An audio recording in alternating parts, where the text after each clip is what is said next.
Hello students, welcome to Kishore academy.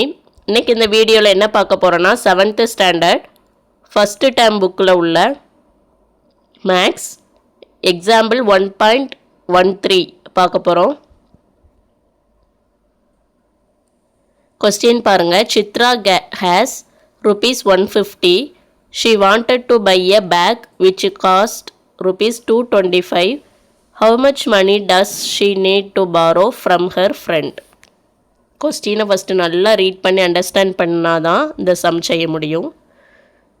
First என்ன சொல்கிறாங்கன்னா, சித்ரா வந்து ஹேஸ் ₹150. சித்ராட்ட ₹150 இருக்குது. She wanted to buy a bag, ஒரு பேக் வாங்க நினைக்கிறா. விச் காஸ்ட், அந்த பேக்கோட விலை என்னென்னா 225.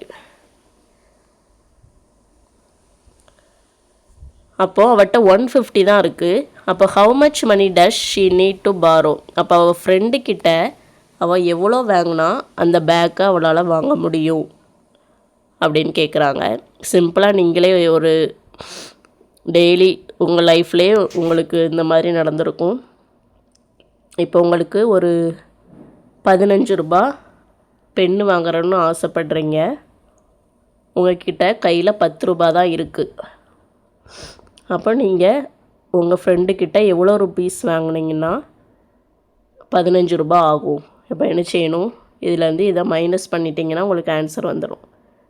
15 - 10 என்னது 5. அப்போ நீங்கள் உங்கள் ஃப்ரெண்டுக்கிட்ட ₹5 வாங்கினீங்கன்னா உங்களுக்கு ₹15 ஆயிரும். நீங்கள் அந்த பென்னு வாங்கலாம். இதே கான்செப்டு தான். அப்போ நீங்கள் என்ன செய்யணும், இந்த 225லேருந்து இந்த 150 மைனஸ் பண்ணிங்கன்னா அவள் வந்து அவங்க ஃப்ரெண்டுக்கிட்ட எவ்வளோ ருபீஸ் வாங்குறா அப்படின்னு தெரிஞ்சிடும். சரி, பண்ணலாமா? ஃபஸ்ட்டு இதில் வேர்டிங்ஸ் வந்து முக்கியம். சும்மா டைரெக்டாக இது மட்டும் எழுதக்கூடாது, வேர்டிங்ஸோடு எழுதணும். அப்போ ஃபஸ்ட்டு வந்து சித்ராட்ட எவ்வளோ அமௌண்ட் இருக்குது அது எப்படி எழுதுவீங்க? அமௌண்ட் வித் சித்ரா கிட்ட எவ்வளோ அமௌண்ட் இருக்குது. அப்போ அமௌண்ட்டு வித் சித்ரா எவ்வளவு? ₹150. நெக்ஸ்ட்டு வந்து அந்த பேக்கோட காஸ்ட்டு எவ்வளவு? அப்போ காஸ்ட் ஆஃப் பேக் அப்படின்னு போடுங்க.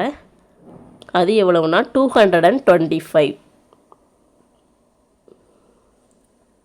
இப்போ ஃப்ரெண்டுக்கிட்ட எவ்வளோ வாங்கணும்? அமௌண்ட் டு பி பாரோடுனா வாங்குறது. எவ்வளோ அமௌண்ட்டு வாங்க போகிறா? இதுலேருந்து இதை மைனஸ் பண்ணுங்கள். 225லேருந்து 150 மைனஸ் பண்ணிங்கன்னா உங்களுக்கு எவ்வளோ ரூபா அவள் ஃப்ரெண்டுக்கிட்ட வாங்க போகிறான்னு தெரிஞ்சிடும். 5லேருந்து 0 மைனஸ் பண்ணிங்கன்னா 5.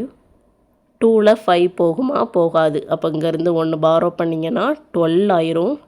12ல் 5 போச்சுன்னா 7. இங்கேருந்து 1 கொடுத்துட்டீங்க. அப்போ பேலன்ஸ் 1. 1 - 1 0. அப்போ ஃப்ரெண்டுக்கிட்ட எவ்வளோ ருபீஸ் வாங்கினா அவள் பேக் வாங்க முடியும்னா ₹75 வாங்கினா அவள் வந்து அந்த பேக்கை வாங்கலாம். ஈஸியான சம். சிம்ப்ளி சப்ராக்ஷன் மட்டும்தான் இருக்குது. அவ்வளோதான் அந்த சம். Thank you students.